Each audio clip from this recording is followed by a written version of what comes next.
नमस्कार मित्रांनो, हा व्हिडिओ एवढा चीड आणणार ना तुम्हाला हा व्हिडिओ होणार आहे. हा व्हिडिओ पूर्ण ऐकल्यानंतर तुम्हाला एवढी या राजकारण्याबद्दल चीड येईल मित्रांनो. कारण की एवढी चीड येईल की या राजकारण्याने पूर्ण महाराष्ट्र असेल, भारत असेल कसा पोखरून ठेवला मित्रांनो. जेवढी लूट इंग्रजांनी केली नाही मित्रांनो 150 वर्षात, तेवढी या भारत स्वतंत्र झाले पण 60-70 वर्षामध्ये आपल्याच लोकांनी आपल्याच भारताचं कसं वाटोळं लावलं या व्हिडिओच्या माध्यमातून आपण बघणार आहोत मित्रांनो. आज आपण बघतो भगतसिंग, सुखदेव, राजगुरू, अहो या देशात स्वतंत्र करण्यासाठी ते फासावर गेले. आपल्या कुटुंबाचं काही बघितलं नाही आणि त्यांनी आपलं पूर्ण जीवन म्हणजे काय हो, वयाच्या 25-26 वर्षापर्यंत ते राहिलेत. पण इंग्रजांना फळो करून सोडलं आणि शेवटी इंग्रजांनी त्यांना 24 मार्चला फाशी देण्याचं ठरलं. 24 मार्च 1931 मित्रांनो. पण त्या एक दिवस अगोदरच म्हणजे 24 मार्च 1931ला त्यांना फाशी दिली मित्रांनो. मग काय जीव त्यांचा म्हणायचा आहे. नमस्कार, मी कृष्णा गोडसे पुन्हा आपल्या नवोद्योग गंगार भारत या चॅनलमध्ये स्वागत करतो मित्रांनो. हा व्हिडिओ थोडा मोठा होईल, 10-15 मिनटाचा हा व्हिडिओ होईल, पण पूर्ण या राजकारण्यांचे पोलखोल या व्हिडिओच्या माध्यमातून कसे त्यांनी हे देश पोखरून ठेवला. गेल्या इंग्रजांनी जेवढा देश पोखरून ठेवला त्याच्यापेक्षा किती जास्त आपल्याच लोकांनी आपला देश आपल्यासाठीच कसा गिळंकृत केला याच्याबद्दल आपण मित्रांनो आपल्या देशावर एक सोनिया की चुड्या उडती ती म्हणून असं एक आपण गाण्यातून ऐकतो मित्रांनो. पण ते खरं होतं. पण त्यावेळेस इंग्रजांनी सुद्धा मोठ्या प्रमाणात आपल्या या भारत देशाची लूट केली आणि तेवढीच लूट आपला भारत देश स्वतंत्र करण्यासाठी भगतसिंग असेल, सुखदेव असेल, राजगुरू असेल, बाबू गेनू असेल यांनी आपल्या जीवाचं रान केलं मित्रांनो. यांनी इंग्लंडच्या या असेंब्लीमध्ये बांब फेकला, त्यांच्यावर खुनाचे आरोप केले. कितीतरी दिवस कोर्टात केसेस चालल्यात आणि शेवटी कोर्टानं या तिघांना, या देशभक्तांना फाशी देण्याचं आदेश दिला मित्रांनो. आणि तेव्हा इंग्रज सरकारनं 24 मार्च 1931ला त्यांना फाशी देण्याची ऑर्डर दिली मित्रांनो.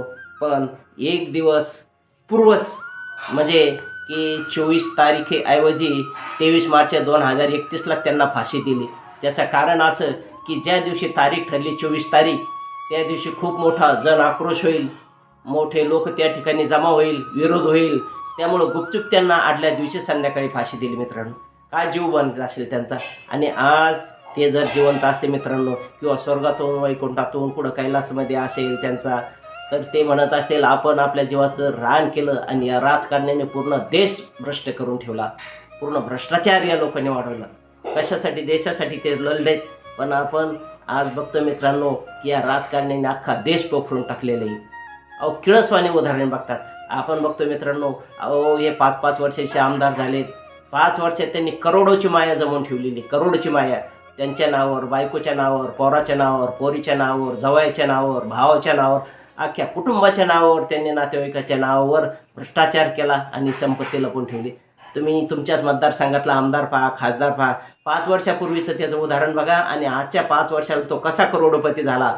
तो एखादा आमदार होतो, खासदार होतो, मुलगा खासदार होतो, आमदार होतो, त्यांच्या घरातल्या त्यांना पूर्ण तिकीट वाटलं जातं आणि घरातले सारे नेते होऊन बसतात आणि या देशाला, या राज्याला पोखरण्याचं काम करतात मित्रांनो.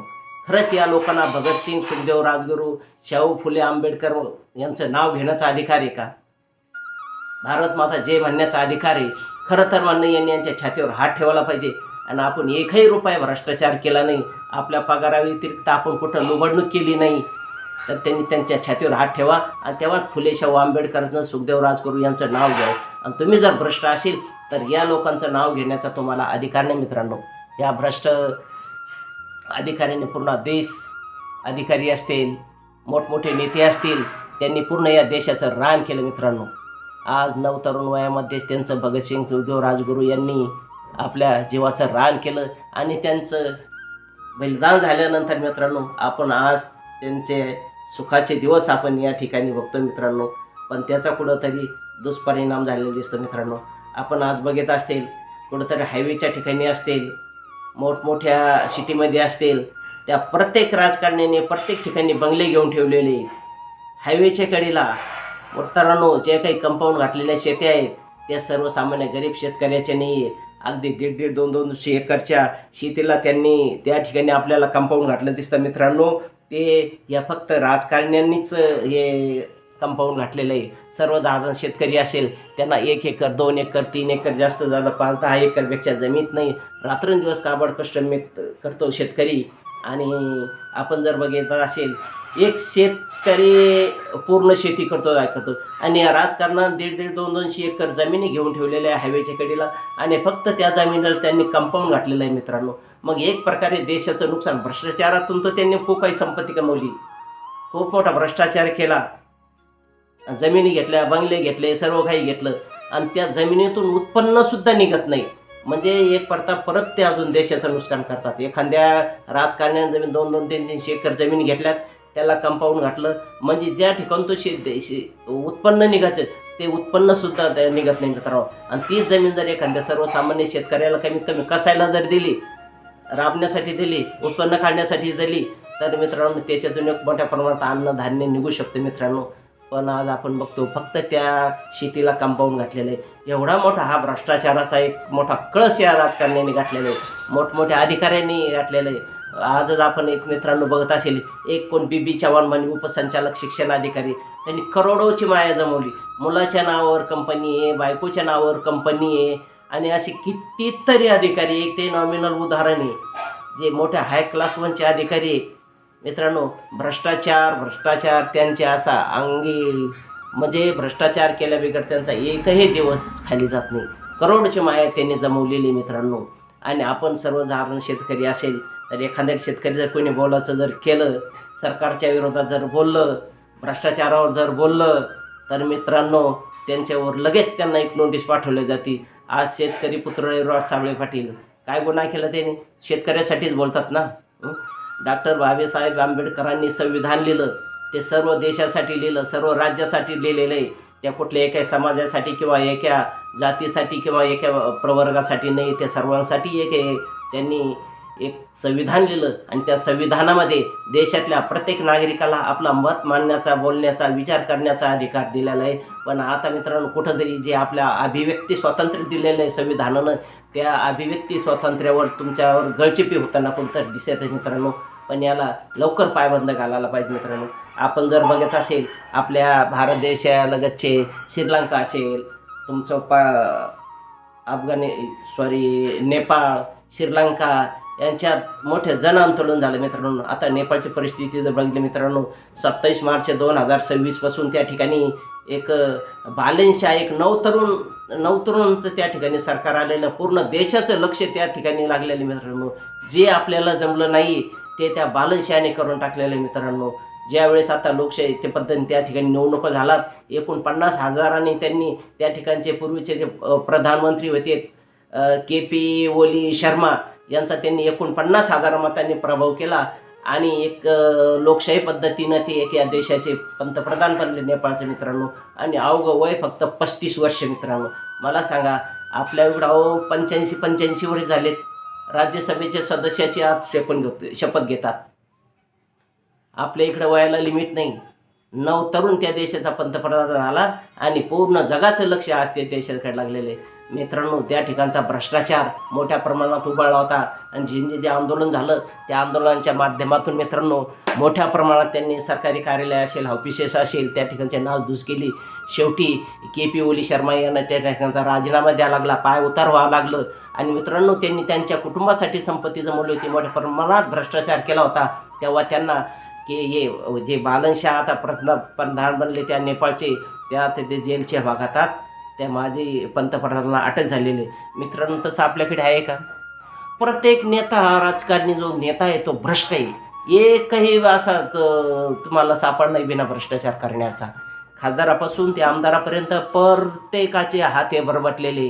आपण आपल्या मतदारसंघातला आमदार असो, खासदार असो किंवा एखादा जिल्हा परिषद मेंबर जर असेल, त्यांची परिस्थिती 5 वर्षापूर्वी जर आपल्या नजरात आणली मित्रांनो आणि आजची जर परिस्थिती बघितली, आज तो फॉर्च्युनर गाडीशिवाय फिरत नाही. तुम्ही तुमच्या मतदारसंघातला जो कोणता आमदार असेल का तुम्ही कमेंट करा, लिहा की आमच्या मतदारसंघात मी या मतदारसंघातला आहे. मित्रांनो कमेंट करायला काही द्यायचं नसतं, कमेंट करा आज तुमचा आमदार कोट्याती झाला की नाही झाला.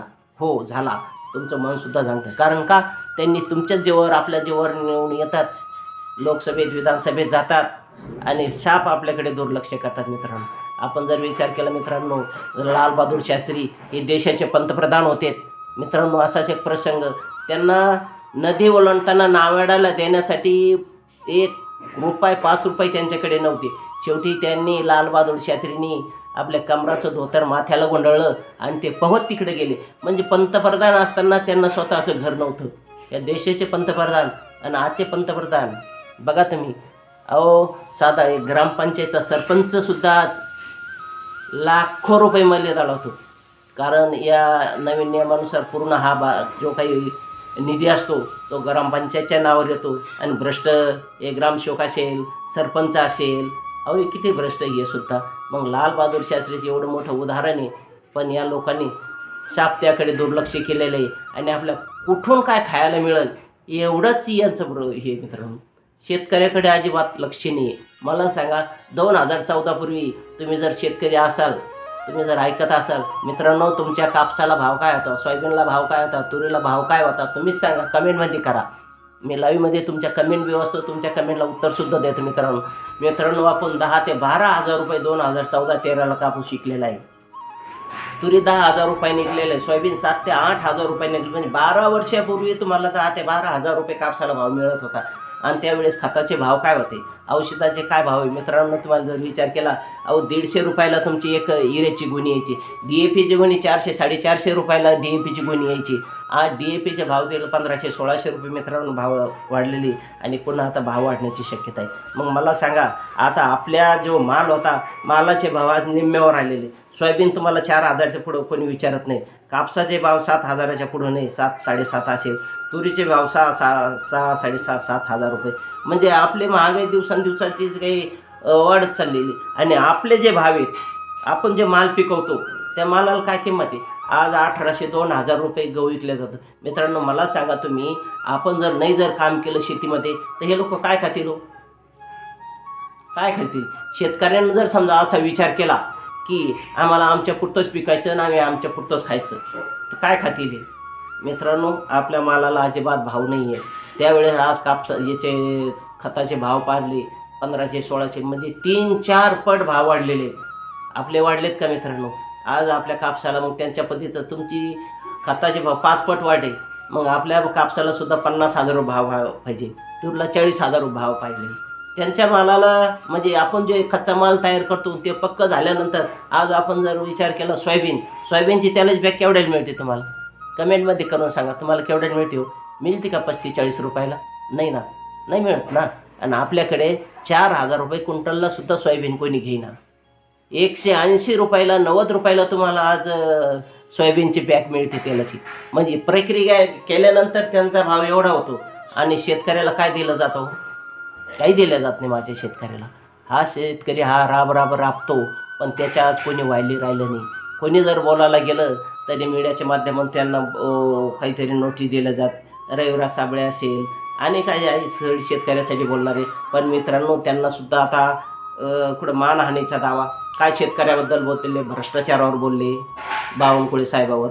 मग मला सांगा, खरंच सांगा, त्यांनी त्यांच्या हातीवर ठेवून की त्यांनी त्यांच्या मानधनाव्यतिरिक्त 1 रुपयाचाही भ्रष्टाचार केला नाही. 1 रुपयाचा बी भ्रष्टाचार केला नाही. सांगा ना तुम्ही. तुम्ही 30-30 लाखाच्या गाडीतून फिरता, 3-3 लाख तुम्हाला पगारी आहे. आणि तो माणूस थोडा शेतकऱ्याबद्दल जर बोलला, वाईट तर काही बोलला नाही, त्याला परत तुम्ही एक 25 कोटीची नोटीस दिली. परत त्याच्यानंतर 30 कोटीची नोटीस दिली.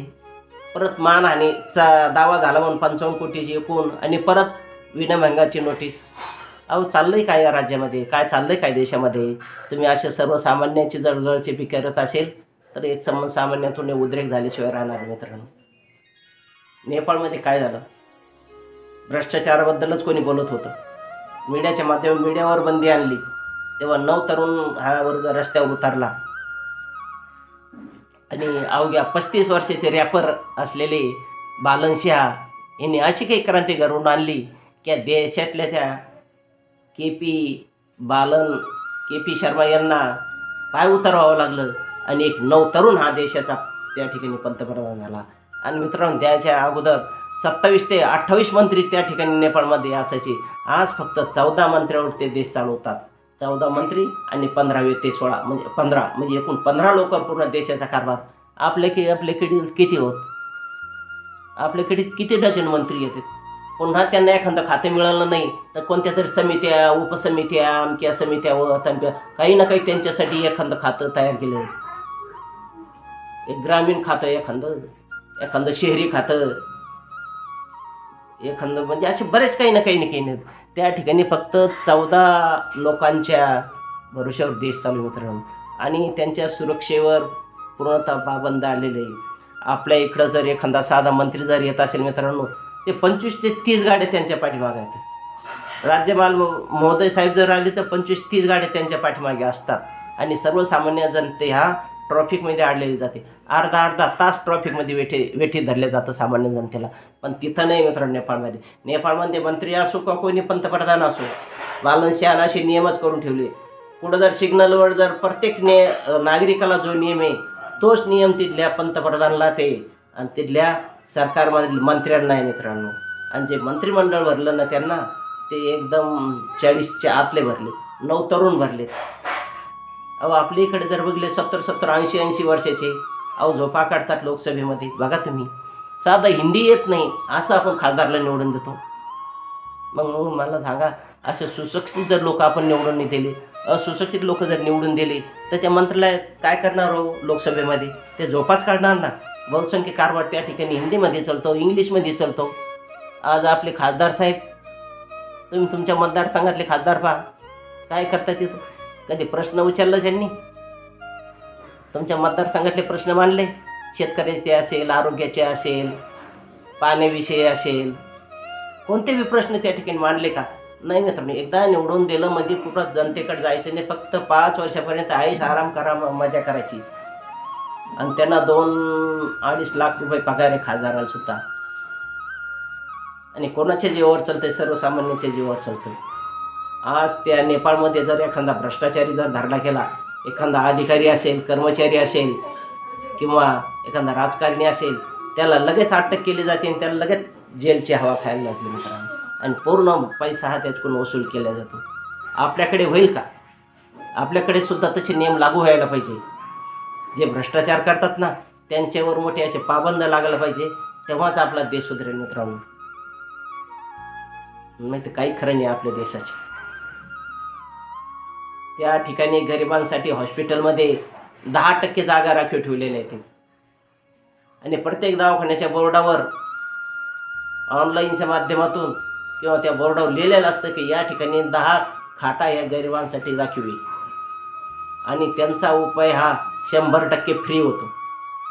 स्वतः देशाचे प्रधानमंत्री बालनशहा हे स्वतः रोडनं हिंडतात आणि लोकांना भेटीगाठी घेतात. म्हणजे एवढं बिनधास्त त्या ठिकाणी झालेले असं वाटत नाही लोकांना की आपल्याला म्हणजे कोणापासून धोका आहे. एकदम बिनधास्त पंतप्रधानसुद्धा त्या ठिकाणी वावरतात. आणि आपल्याकडं बघितलं मित्रांनो, त्यांनी राज्यपाल असेल, मंत्री असेल, किती गाड्यांचा ताफा असतो माहिती आहे तुम्हाला? अग्निशामक दलाची गाडी विकली, पोलिसाच्या 4-5 गाड्या, दवाखान्या हॉस्पिटलची गाडी.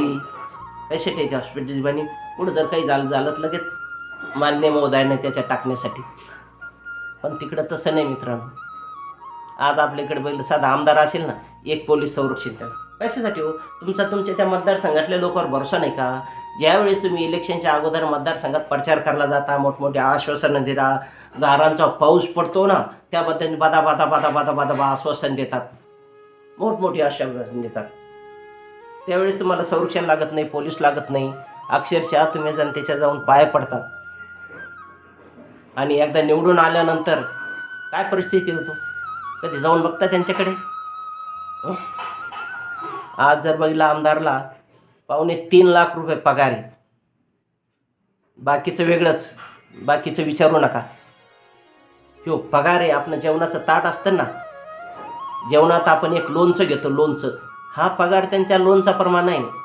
बाकी जे राहतं, बाकी मग माल ठेकेदार, गुत्तेदार, कॉन्ट्रॅक्टदार यांच्याकडून काय कमाई चालू राहते ते तुम्हाला सांगण्याची जरूरत नाही मित्रांनो.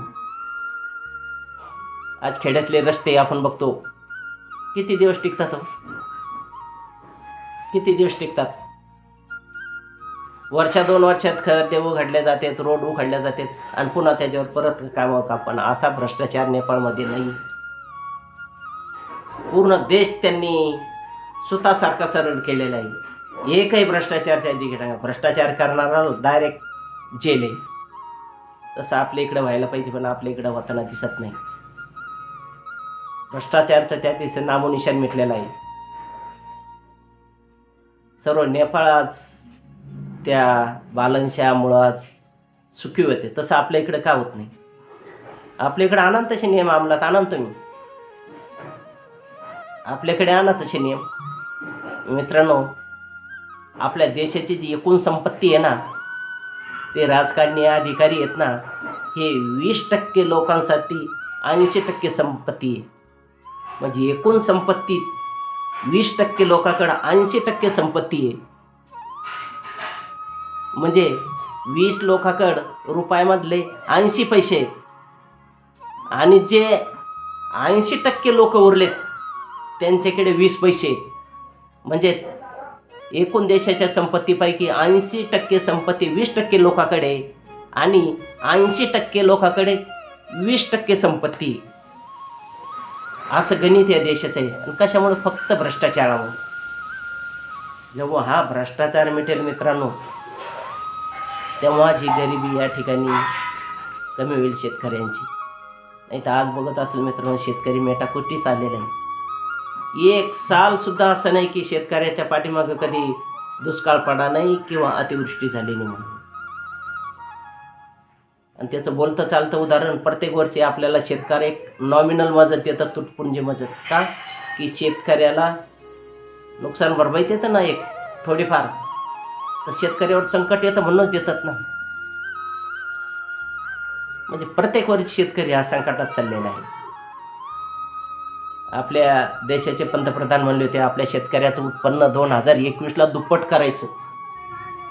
अहो, शेतकऱ्याचं उत्पन्न दुप्पट नाही झाले, तुमचे भाव तिप्पट, चारपट, पाचपट झाले. शेतकरी हा जागेवरच राहिला, फक्त आश्वासनावर राहिला, आश्वासनावर जगला. इलेक्शनच्या वेळेस काय एक आश्वासन दिली जाते तो मोठी मोठी. इलेक्शनपूर्वी आपल्या मुख्यमंत्री साहेबांनी एक आश्वासन दिलं होतं शेतकऱ्यांसाठी. काय? की शेतकऱ्याचा सातबारा आमचं सरकार निवडून आलं, आमचा हरिभाऊ निवडून आला तर आम्ही शेतकऱ्याचा सातबारा कोरा कोरा कोरा कोरा भले लांबलचक लावून लावली कोरा कोरा म्हणून. शेतकरी बेचारा साधा बोळा. आपण अगोदरच संकटग्रस्त होत, गरिबीने पिछडलेले होत. आपलं कर्ज माफ होईल आणि भरभरून असं मतदान या लोकांना दिले मित्रांनो, पण अजून कर्जमाफी नाही. आता कुठं कर्जमाफी करू म्हणतात, पण त्याच्यात पात्र अपात्र काय काय निकष लावलेत. पुन्हा म्हणतात OTS वन टाईम सेटलमेंट करण्यात काही अजून भरा म्हणून राहिलेत. म्हणजे अजून पूर्णतः माफी होईल तेव्हाच आपण त्यांनी आश्वासन दिलं पूर्ण झालं असं मानू, पण ते पूर्ण होताना दिसत नाही. आणि कर्जमाफी केली की ते मित्रांनो फक्त 2 लाख रुपयाची. जे बी जे निकषात बसतील त्यांना, बाकी लोकांना नाही. 2 लाखाच्या वरचं ज्यांनी असेल त्यांनी स्वतः आणून भरा. आणि परत जे रेग्युलर भरणारे असते त्यांना 50,000 रुपये प्रोत्साहन रुपये भरता. पण हे कधी? निवडणुकी पुन्हा एक आश्वासन दिलं होतं, माझी लाडकी बहीण. लाडक्या बहिणीची कोणी मागणी केली नव्हती. अगोदर शेतकरी कर्ज माफ करा ही मागणी होती, पण कर्जमाफीचा मुद्दा सोडला त्यांनी त्यावेळेस आणि माझी लाडकी बहिणीला 1500 रुपये चालू केले. किती रुपये? 1500 रुपये. एक मला सांगा, 1500 रुपये देतो. 1500 आपण ठरवलं आहे पुन्हा आपलं सरकार आलं की 1500 रुपये नाही 2100 रुपये आपल्या लाडक्या बहिणींना त्यांच्या खात्यामध्ये आपण देणार आहोत. एक प्रलोभन दाखवलं, एक नगदी न देता अशा पद्धतीने योजनेच्या माध्यमातून, ते बी 2 महिन्याचे ॲडव्हान्स. आता आहेत का तसं? आता आहे का? नाही ना. आणि तुम्ही काय म्हणलेत, माझ्या लाडक्या बहिणींना महायुतीचं सरकार जर आलं तर 1500 ऐवजी आम्ही 2100 रुपये देऊ. मोठमोठ्या गरजांना केल्या, पण त्या हवे जिरल्या. आणि ज्या काही महिला त्यावेळेस तुमच्या पात्र झाल्यात, पात्र अपात्र काही बघलं, सरसगट महिलांना तुम्ही 1,500 रुपये ॲडव्हान्समध्ये 3,000 रुपये देऊन टाकले. एक आपल्याला लालूच म्हणावं लागेल ना, नगदी न देता हे असे ॲडव्हान्स दिले 2 महिन्याचे. आणि आता 2100 रुपये का देत नाही तुम्ही? मग तुमचे खोटे आश्वासनं तुम्हाला चालतात, तुम्हाला त्याला काही निर्बंध नाही. आणि आमचा एखादा शेतकरी पुत्र जर बोलला, ठीक आहे, रविराज साबळे म्हणे 1147 एकर काय जमीन आहे त्या हैदराबादल्या नेत्याला, मग त्यांनी एक खुलासा काय कर बाबा, मला एवढी जमीन नाही, तेवढी नाही, माझी एवढीच जमीन आहे. की डायरेक्ट मानहानी कशी होईल त्यांची? मानहानी कुठं झाली तुमच्यावर? आणि ते बी 55 कोटी रुपये, 3 लाख रुपये पगार देतो तुम्हाला सरकार, तरी 55 कोटी आता शेतकऱ्याकडून वसूल करायचे. ते म्हणलेत आता माझ्या वावरात माल निघाल्यानंतर कुसळं पिकतात. आणि मराठवाड्यात खरंच दैनंदिन अवस्था आहे, कुसळच पिकतात, काही राहत नाही. पाणी नाही मराठवाड्यात 12 महिने. प्यायला पाण्याचा प्रश्न आहे की 3-3, 4-4 महिने टँकर चालतात उन्हाळ्यामध्ये. आणि त्या सर्वसामान्य शेतकऱ्याला 55 कोटीची नोटीस दिली, मानहानीचा दावा, विनयभंगाचा दावा त्यांच्यावर ठोकलेला आहे. कुठून देणार तो? मग शेतकऱ्याचं उत्पन्न एवढं तुमच्यासारखं करोडोचं उत्पन्न नाही काय? अहो, तुम्हाला एवढे 55 कोटी जर वसूल करायचे असले तर ते आहेत ना दुसरे राजकारणी, इलेक्शनच्या वेळेस खूप तुमच्या विरोधात बोललेले आहे, नको ते शब्द वापरलेले आहेत, नको ते बोललेले आहेत. आणि आता तुम्ही त्यांच्यावर एक विनयभंगाचा दावा टाकला. मुख्यमंत्री साहेब विधानसभेमध्ये भोंदूबाबाच्या प्रकरणामध्ये काय काय बोलले ते, त्यांचा विनयभंग झाला नाही का? मग जे ऐकत होते महिलांचा विनयभंग झाला नाहीत का? भर सभेत, विधानसभेत लाईव्ह प्रेक्षेपण चालू असताना ते बोलले. आणि काहीतरी खोटं नाटक करून सनी या शेतकरी पुत्राला तुम्ही अडकू राहिले. पण हा शेतकरी पुत्र अडकणार नाही. खंबीर नेतृत्व आहे. पूर्ण शेतकरी नवतरुण वर्ग हा रविराज साबळेच्या पाठीमागे उभा आहे. कारण शेतकऱ्याबद्दल जर बोललं तर अजून शेतकरी त्यांच्या पाठीमागे उभं राहणार, मोठ्या हिमतीने उभं राहणार. आणि स्वतः रविराज साबळे पाटील हे शेतकऱ्यांच्या गळ्यात जास्त ताईत बनलेले आहेत. शेतकऱ्यांसाठी एकच वाघ आहे आता. आणि तुम्ही त्यांना नोटीस दिली, पण शेतकरी जीवाचं रान करीन पण रविराज साबळेच्या पाठीमागे उभं राहील. कारण आता शेतकऱ्यासाठी बोलण्यासाठी कोणी नाही तुमच्याकडे. कोणीतरी पूर्वी बोलायचे 4-2 लोक, पण तुम्ही त्यांना सत्तेत ओढून घेतलं आणि त्यांचा आवाज, त्यांच्या तोंडाला कुलूप लागलं गेलं ऑटोमॅटिकच. आता पायाजवळ लोळणं घालतात.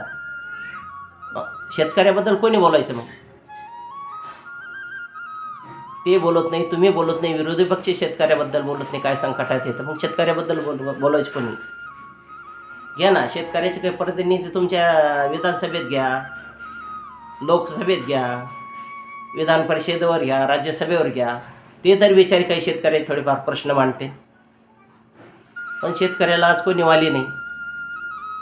इलेक्शनच्या टायमाला तुम्ही असं भरभरून आश्वासन देतात, रपा रपा रपा गाराचा पाऊस पडल्यावानी, येऊ करू तीव करू, येऊ करू तीव करू.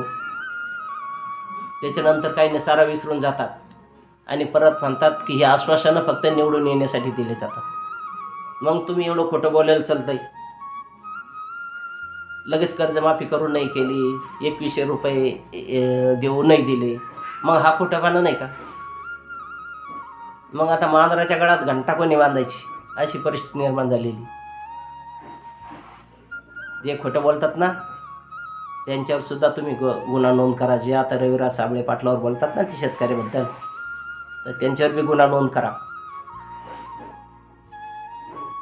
तेव्हाच हा भ्रष्टाचार कुठंतरी कमी होईल. मित्रांनो, जास्तीत जास्त कमेंट करा आणि हा व्हिडिओ कसा वाटला कमेंटमध्ये सांगा. आणि हा भ्रष्टाचार कसा रोखेल, काय करायला पाहिजे जेणेकरून भ्रष्टाचार थांबेल, ही कमेंट करा. जास्तीत जास्त कमेंट करा मित्रांनो. हा व्हिडिओ ऐकल्यानंतर खरंच एक काळजाला एक आपलं काहीतरी बाण लागल्यासारखं झालं आहे. कारण सर्वसामान्य शेतकरी एवढा मेटाकुटीस आलात आणि राजकारणी 5 वर्षात एकदा जरी निवडून आले तर 3-3 लाख रुपये पगार आहे आमदारला, खासदारला 2.5 लाख रुपये पगार आहे. आणि मी नाही सांगलं की लोनचा प्रमाण आहे, बाकी भ्रष्टाचार चाल रहा ते खूपच मोठं आहे. आणि घराघरात त्यांच्या पूर्ण पदं, कोणी जिल्हा परिषद मेंबर आहे, एखादा खासदार असेल तर त्याचा पोरगा आमदार आहे, मग सर्व पदं बी त्यांनाच पाहिजे. हा बी एक प्रकारचा भ्रष्टाचाराची. तर मित्रांनो, जास्तीत जास्त कमेंट करा आणि हा अशी व्हिडिओ जास्तीत जास्त नवतरुणापर्यंत पोहोचा. कारण जनजागृती होणं सुद्धा तेवढं जरुरी आहे मित्रांनो. या व्हिडिओला सबस्क्राईब करा, लाईक करा, शेअर करा.